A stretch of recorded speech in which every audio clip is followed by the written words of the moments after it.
બિહારની આગામી ચૂંટણીને ધ્યાનમાં રાખીને સુરતમાં વિશાળ સંમેલનનું આયોજન કરવામાં આવ્યું।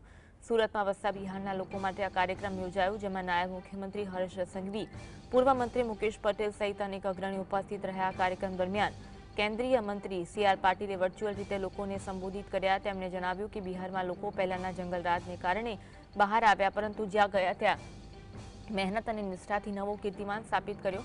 ગુજરાતમાં પાણી, શિક્ષણ, ઉદ્યોગ માટે ઉત્તમ સુવિધા ઉપલબ્ધ છે। સુરત શહેર આગામી 50 વર્ષ માટે પાણીની વ્યવસ્થા કરી છે, જ્યારે બિહારમાં હવે મોદી અને નીતિશ કુમારની સરકાર હેઠળ વિકાસના નવા દ્વાર ખોલ્યા છે।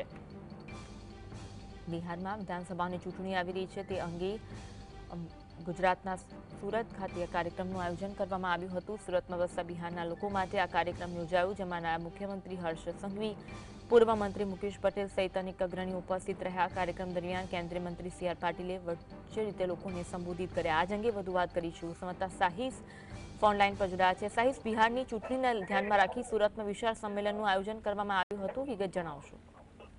બિલકુલ તો ચોક્કસપણે બિહારની ચૂંટણીને લઈને સુરતમાં સંમેલન યોજવામાં આવ્યું છે। બિહારમાં રહેતા અને સુરતને કર્મભૂમિ બનાવી ચૂકેલા લોકો માટે આ સંમેલન યોજવામાં આવ્યું હતું। નાયબ મુખ્યમંત્રી હર્ષ સંઘવી, પૂર્વ મંત્રી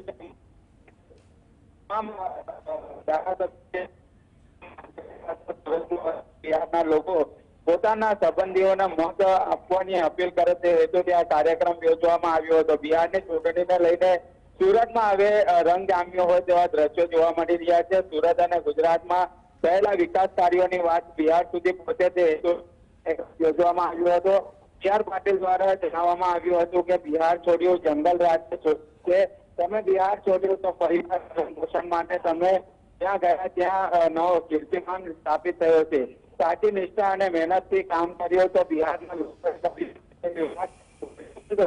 આવી હતી અને તે રીતના બિહારની ચૂંટણીને લઈને તમામ મંત્રીઓ હવે પોતાના કામે લાગ્યા છે। ત્યારે નાયબ મુખ્યમંત્રી હર્ષ સંઘવી સુરતની મુલાકાતે છે, ત્યારે અલગ અલગ મત વિસ્તારોની અંદર બિહારના લોકો સાથે સંવાદ પણ જે છે તે કરવામાં આવી રહ્યો છે। જી, આભાર માહિતી આપવા માટે।